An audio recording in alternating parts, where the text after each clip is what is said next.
സഹിതം സുരദ്രുമതലേ കഴിഞ്ഞേ മഹാമണ്ഡപേ മധ്യേ പുസ്തകമാസനെ മണിമയേ വീരാസനെ സംസ്ഥിതം അഗ്രേ വാചേതി പ്രഭഞ്ജനസുതേ തത്വം മുനിഭ്യഃ പരം വ്യാഖ്യാന്തം ഭരതാദിഭിः പരിവൃതം രാമം ഭജേ ശ്യാമളം. ശ്രീരാമചന്ദ്ര പ്രഭോ പാഹി പാഹി. ആഞ്ജനേയ സ്വാമിക്ക് ജയ്.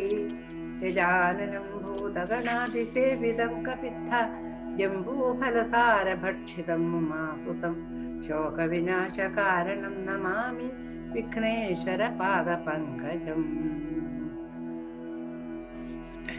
മാണിക്യവീണാമുപലാളയന്തിം മദാലസാം മഞ്ജുളവാഗ്വിലാസാ മഹേന്ദ്രനീലദ്യുതി കോമളാംഗിം മാതംഗകന്യാം മനസാ സ്മരാമി.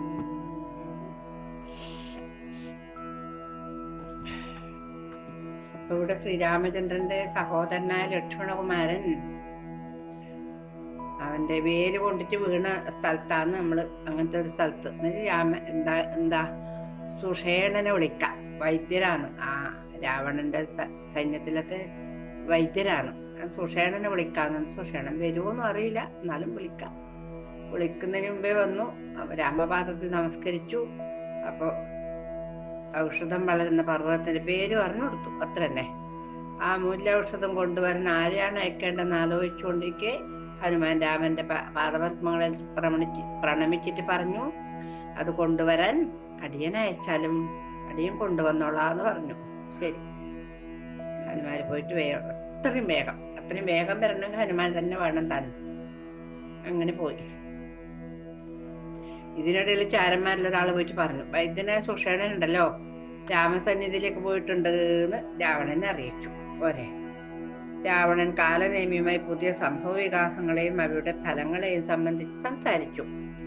കാലനേമി മറുപടി പറഞ്ഞു, രാവണ, ഈ ഹനുമാൻ ഉണ്ടല്ലോ അസാമാന്യനാണ് കേട്ടോ. നിങ്ങളെല്ലാം നോക്കിക്കൊണ്ടിരിക്കല്ലേ ലങ്കക്ക് കൊടുത്തത്.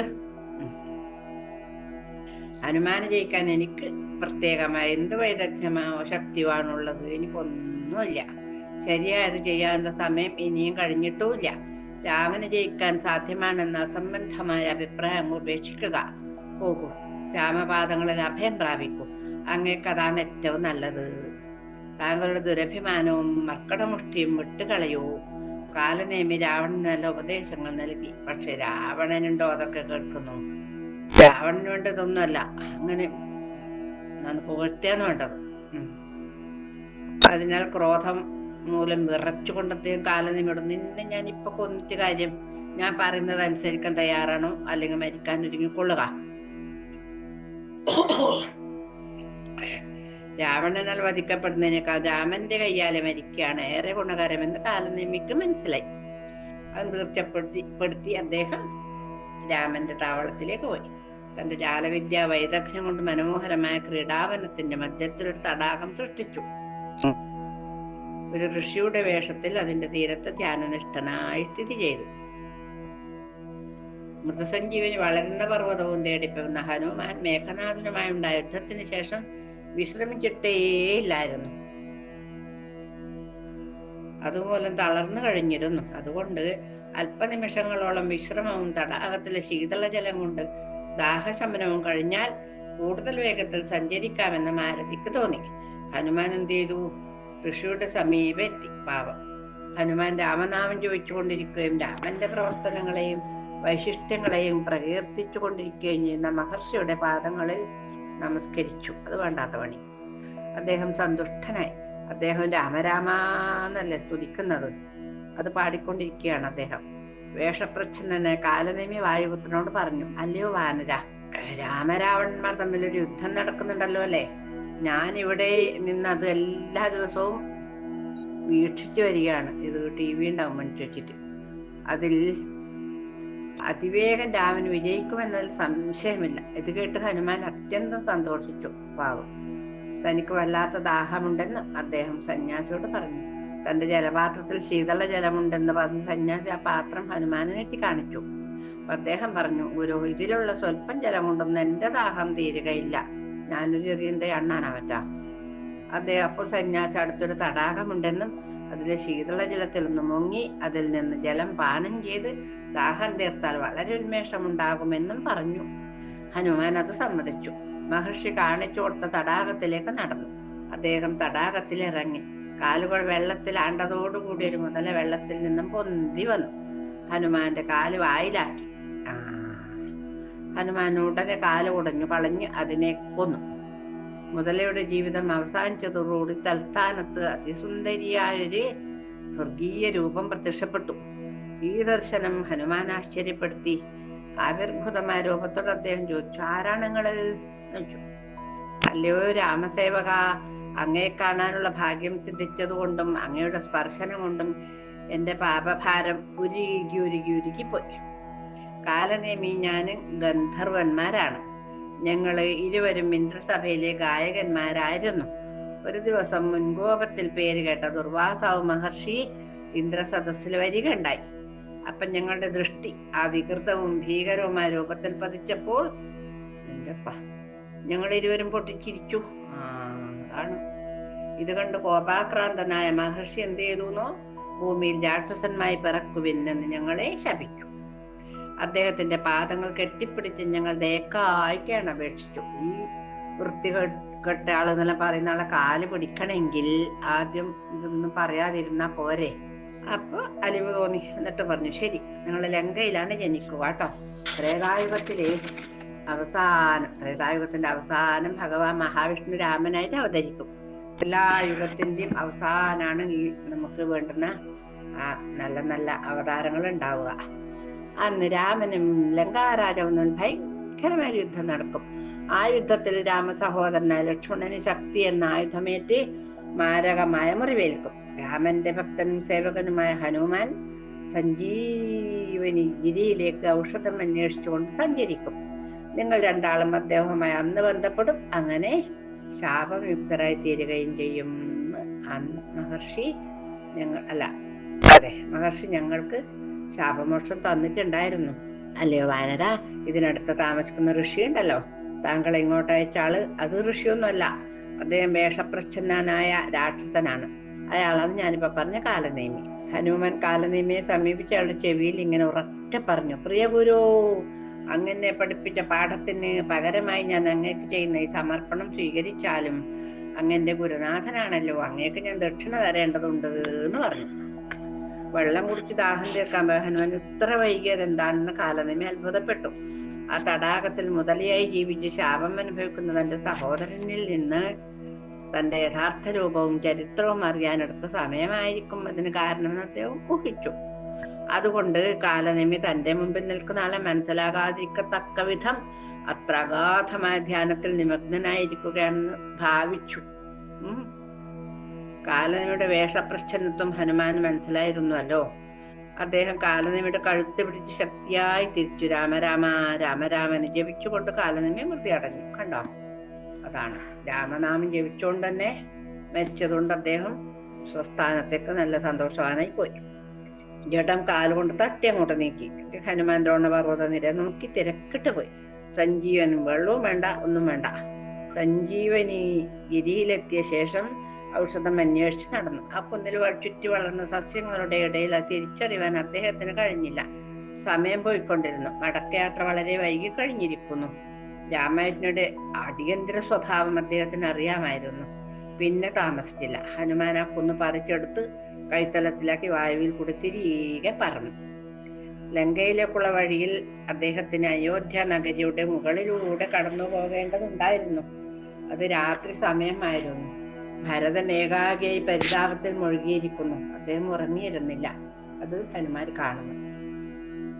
ജ്യേഷ്ഠനെ പറ്റിയും അദ്ദേഹത്തിന്റെ വനജീവിതത്തെ പറ്റിയും അദ്ദേഹം അസ്വസ്ഥനായിരുന്നു. പെട്ടെന്ന് അദ്ദേഹം ചന്ദ്രിക ഒരു നിഴൽ കൊണ്ട് മറക്കപ്പെട്ടതായി കണ്ടു. ഹനുമാന്റെ കുന്നിന്റെ നിഴലായിരുന്നു അത്. ഏതോ ദുഷ്കൃത്യത്തിന് നിർവഹണത്തിനായി വേഷപ്രച്ഛന്നനായി പോകുന്ന ഒരു രാക്ഷസനായിരിക്കണം അതെന്ന് ഭരതൻ അനുമാനിച്ചു. ആ ദുഷ്പ്രവൃത്തി ചെയ്യുന്നതിന് മുമ്പായി അവനെ നശിപ്പിക്കണമെന്ന് ഭരതൻ തീരുമാനിക്കുകയും ചെയ്തു. വില്ലെടുത്ത് അമ്പ് തൊടുത്തു.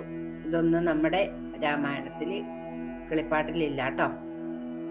ഞാൻ ചെവി വരെ വലിച്ച് ലക്ഷ്യത്തിലേക്ക് വിട്ടു. അടുത്ത നിമിഷം ഹനുമാനിൽ നിന്നും രാമാ എന്ന് തുളച്ചു കയറുന്നൊരു വിലാപം പുറപ്പെട്ടു. ഈ നാമം ചെവിയിൽ പതിച്ചതോടുകൂടി ഭരതൻ ഞെട്ടി എഴുന്നേറ്റ് നിലംപതിച്ച വാനരന്റെ സമീപത്തേക്ക് ഓടിച്ചെന്നു. ഹനുമാനിൽ നിന്നും അദ്ദേഹം കാര്യമെല്ലാം മനസ്സിലാക്കി ശോകാധീനനായി. അദ്ദേഹം ഹനുമാനെ ആലിംഗനം ചെയ്തു. തന്റെ ബുദ്ധിശൂന്യമായ പ്രവൃത്തിയിൽ ക്ഷമിക്കണമെന്ന് അഭ്യർത്ഥിക്കുകയും ചെയ്തു. എന്നിട്ട് ഭരതൻ പൊട്ടിക്കരയാൻ തുടങ്ങി. എന്നിട്ട് പ്രാർത്ഥിച്ചു, ചിന്ത, വാക്ക്, പ്രവൃത്തി എന്നിവയിൽ കൂടി ഞാൻ രാമനെ ആരാധിക്കുകയും ഞാൻ ആ മാർഗത്തിൽ നിന്ന് വ്യതിചലിക്കാതിരിക്കുകയും ചെയ്തത് സത്യമാണെങ്കിൽ ഈ വാനരൻ അദ്ദേഹത്തിന്റെ ആദ്യമുള്ള ആരോഗ്യവും ശക്തിയും ലഭിക്കട്ടെ എന്ന് പ്രാർത്ഥിച്ചു. ഇത്രയും അഗാധമായി ഭരതൻ വിലപിക്കുകയും ഉറപ്പായ പ്രതിജ്ഞ എടുക്കുകയും ചെയ്തപ്പോൾ ഹനുമാൻ വേദനയിൽ നിന്നും വിമുക്തനായി നവമായ ഉന്മേഷത്തോടും സ്വാതന്ത്ര്യത്തോടും കൂടി എഴുന്നേറ്റ് നിന്നു. അനന്തരം ഭരതന്റെ ആത്മാർത്ഥതയെ പരിശോധിക്കണം എനിക്ക് എന്നൊരു വിചാരം ഉണ്ടായി. എന്നിട്ട് പറഞ്ഞു, നമ്മുടെ പ്രഭുവും സ്വാമിയുമായ രാമൻ ജയിക്കട്ടെ, രഘുവംശത്തിലെ പ്രഭു ജയിക്കട്ടെ. ഇത് കേട്ടപ്പോൾ ഭരതന്റെ ഹൃദയത്തിൽ കഠിന വേദനയുണ്ടായി. അദ്ദേഹം ഉച്ചത്തിൽ പൊട്ടിക്കരയാൻ തുടങ്ങി. അദ്ദേഹം എന്നിട്ട് അഭ്യർത്ഥിച്ചു, ഹേ വാനര പ്രമുഖ, സീതക്കും രാമനും ലക്ഷ്മണനും സുഖം തന്നെയല്ലേ? എന്റെ അമ്മ സീതാദേവി അവർ സന്തുഷ്ടയാണോ, ഉന്മേഷവതിയാണോ എന്ന് ചോദിക്കുന്നു. അടുത്തില്ലാത്ത സീതയും സഹോദരന്മാരെയും സ്മരിച്ചപ്പോൾ ഭരതൻ ആനന്ദ ബാഷ്പം പൊഴിച്ചു. ഇത് കേട്ടപ്പോൾ ഹനുമാൻ സംഭവങ്ങളെല്ലാം അദ്ദേഹത്തോട് പറഞ്ഞു. ഈ വിവരണം കേട്ട് ഭരതൻ ദുഃഖാകുലനായി. ലക്ഷ്മണൻ പടക്കളത്തിൽ വീണെന്ന് കേട്ടപ്പോൾ ഭരതൻ ബോധം കെട്ടിട്ട് ഇവിടെ വീണു. പോരെ, വേഗം തന്നെ ബോധം തിരിച്ചു കിട്ടി. അനന്തരം അദ്ദേഹം എഴുന്നേറ്റ് പറഞ്ഞു, ഹനുമാൻ, എന്റെ ബുദ്ധിശൂന്യമായ പ്രവർത്തനം ക്ഷമിക്കൂ. ഇനിയും താമസിക്കരുത്. ലക്ഷ്മണൻ സുഖപ്പെടുത്തുന്ന ഔഷധമുള്ള സഞ്ജീവനിക്കുന്നുമായി അതിവേഗം പോകൂന്ന് പറഞ്ഞു. ഹനുമാൻ ഭരതന്റെ പാദങ്ങളെ നമസ്കരിച്ച് കുന്നെടുത്തുയർത്തി കൈത്തലത്തിൽ വെച്ച് ചക്രവാളത്തിലേക്ക് പറന്നുയർന്നു. ദൃഷ്ടിയിൽ നിന്ന് മറയുന്നത് വരെ കണ്ണിമെക്കാതെ ഭരതൻ നോക്കി നിന്നു. രാമനെ സംബന്ധിച്ച ചില വിവരങ്ങൾ അറിയാൻ കഴിഞ്ഞതിൽ അദ്ദേഹം സന്തോഷിച്ചു. പക്ഷേ സീതയുടെയും ലക്ഷ്മണന്റെയും സ്ഥിതി ഓർത്തപ്പോൾ ശോകാകുലനായി. ഹൃദയഭാരത്തോടുകൂടി അദ്ദേഹം ഗൃഹത്തിലേക്ക് ചെന്ന് ഈ കഥകളെല്ലാം അമ്മമാരെ അറിയിച്ചു. പക്ഷെ നമ്മുടെ രാമായണത്തില് നന്ദിഗ്രാമത്തുനിന്ന് ഭരതകുമാരൻ വരുന്നേയില്ല. ലക്ഷ്മണന്റെ അമ്മ സുമിത്ര കുറച്ചു നേരത്തോളം ദുഃഖപരവശയായിരുന്നുവെങ്കിലും വേഗം മനസാന്നിധ്യം വീണ്ടെടുത്തു. അതാണ് സുമിത്ര. തന്റെ മകന്റെ അടുത്ത് രാമനുണ്ടെന്ന് ഓർമ്മിച്ച് ആശ്വസിച്ചു. അവർ പൊടുന്നനെ പറഞ്ഞു, എനിക്ക് പിറന്ന പുത്രൻ അവന്റെ ജീവൻ തന്നെ രാമന്റെ സേവനത്തിനായി സമർപ്പിച്ചിരിക്കുകയാണ്. അതാണ് എനിക്ക് മതിയായ ആശ്വാസം. അതെനിക്ക് വലിയ സംതൃപ്തി നൽകുന്നുണ്ട്. എന്റെ ജീവിതം സഫലമായിരിക്കുന്നു. ലക്ഷ്മണന്റെ വിദ്യയെപ്പറ്റി രാമൻ ദുഃഖിക്കേണ്ടി വരുമെന്നതിലാണ് എനിക്ക് ഉത്കണ്ഠ. ലക്ഷ്മണന്റെ അവസ്ഥ രാമനെ വേദനിപ്പിക്കും. ഭ്രാതാവിൽ നിന്നുള്ള വിരഹം അദ്ദേഹത്തിന് ശോക ഹേതുവാകും. മകനെ ശത്രുഘ്ന, രാമന് സമീപം ചെല്ലൂന്ന് രണ്ടാമത്തെ മോനോട് പറയുന്നു. നീ പോ, ലക്ഷ്മണൻ എന്തെങ്കിലും ആയിട്ടുണ്ടെങ്കിൽ, ലക്ഷ്മണൻ മരിച്ചുപോയാലും അതല്ല ദുഃഖം, രാമനവിടെ ഒറ്റക്കാവൂലേന്ന്. ഉടൻ ശത്രുഘ്നൻ അതിന് സന്നദ്ധൻ. അദ്ദേഹം പറഞ്ഞു, എനിക്ക് ഇതിലും വലിയൊരു ഭാഗ്യം ഉണ്ടാവാനുണ്ടോ അമ്മേ? പക്ഷെ ഭരതൻ അദ്ദേഹത്തെ തടഞ്ഞു. രാമനിൽ നിന്ന് പ്രത്യേകം കൽപ്പനയില്ലാതെ നീ പോകാൻ എനിക്ക് അനുവദിക്കാനാവില്ല. ഭരതൻ ശത്രുഘ്നെ ആശ്വസിപ്പിച്ചു. അദ്ദേഹം പറഞ്ഞു, രാമനത് ഇഷ്ടപ്പെട്ടില്ലെന്ന് വരും. അവിടുത്തെ ഇച്ഛക്ക് വഴങ്ങി കൊടുക്കുകയാണ് എപ്പോഴും നല്ലത് എന്ന് ഭരതകുമാരൻ പറഞ്ഞു. ഈ സമയം ലങ്കയിൽ എന്താണ്? രാമൻ ലക്ഷ്മണനെ കാത്തു സൂക്ഷിക്കുകയായിരുന്നു. സായാഹ്നവും രാത്രിയും മധ്യരാത്രിയുമായ ദിവസം ഉരുണ്ടുരുണ്ട് പോയിക്കൊണ്ടിരുന്നു. വാനർമാർ രാമന് ചുറ്റും കുത്തിയിരിക്കുകയാണ്. രാമൻ സാധാരണ മനുഷ്യനായി അഭിനയിച്ചുകൊണ്ട് ഹനുമാൻ വരാൻ വൈകുന്നതിൽ ഉത്കണ്ഠ പ്രദർശിപ്പിച്ചു. ഇപ്പോൾ പാതിരിയായി. ഹനുമാൻ വരുന്നതിന്റെ യാതൊരു ലക്ഷണവും കാണുന്നില്ലല്ലോ. ഈശ്വരാ, മാരുതിക്ക് വഴി തെറ്റിയിരിക്കുമോ എന്തോ. ലക്ഷ്മണൻ അപകടകരമായ നിലയിൽ ഇപ്പോഴും ബോധം കെട്ട് കിടക്കുകയാണല്ലോ. ലക്ഷ്മണന്റെ മുഖം പിടിച്ച് തന്റെ നേർക്കാക്കി ബാഷ്പാകുലമായ വാത്സല്യത്തോടുകൂടി പറഞ്ഞു, അനുജ, കണ്ണു തുറക്ക്, എന്നെ നോക്ക്. എന്നെ നോക്കാതെ ഇത്രയും നേരം നീ ഇരുന്നിട്ടില്ലല്ലോ. നീ കൺപോള പോലും കൂട്ടാതെ വിശ്രമമില്ലാതെ ഇക്കാലം അത്രയും എന്നെ കാത്തു.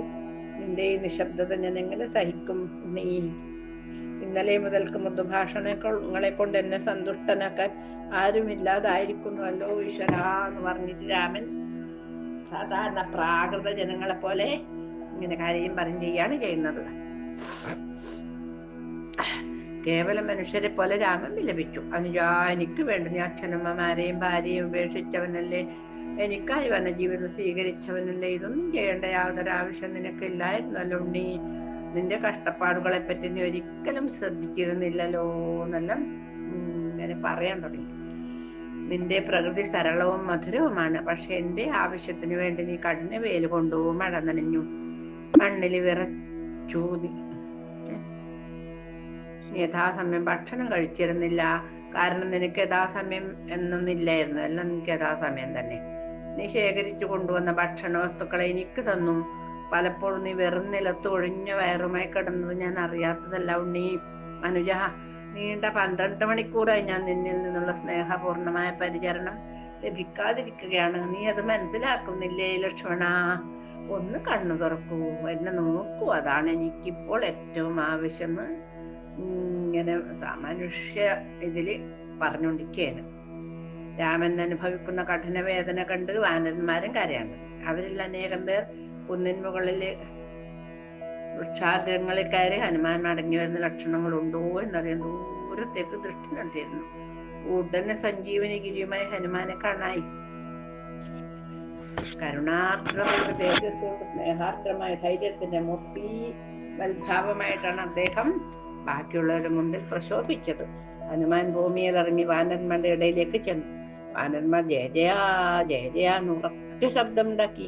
അവർ പറഞ്ഞു, താങ്കൾ പുലരുന്നതിന് മുമ്പ് എത്തിയിരുന്നില്ലെങ്കിൽ ഞങ്ങളെല്ലാം കടലിൽ ചാടി ജീവിതം അവസാനിപ്പിക്കുമായിരുന്നു. കാരണം ലക്ഷ്മണനില്ലാതെ ഞങ്ങൾക്ക് ജീവിക്കാൻ കഴിയില്ല കേട്ടോ.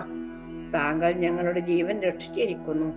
ഔഷധവീര്യമുള്ള ചെടികൾ വളർന്നു നിൽക്കുന്ന കുന്നുമായി ഹനുമാനെ കണ്ടപ്പോൾ രാമന്റെ സന്തോഷം പറഞ്ഞറിയിക്കാൻ വയ്യാത്തത്രയായിരുന്നു. സുഷേണൻ ഉടൻ തന്നെ ആവശ്യമുള്ള ഔഷധങ്ങൾ തയ്യാറാക്കിയെടുത്തു. വിശാലകരണി, സന്താനകരണി, സുവർണകരണി, സഞ്ജീവനകരണി എന്നിവ ലക്ഷ്മണനെ സേവിപ്പിച്ചു. ഉടനെ ലക്ഷ്മണൻ എഴുന്നേറ്റിരുന്നു. സമ്പൂർണ്ണ ബോധാവസ്ഥയിൽ രാമൻ ആനന്ദാധീനനായി.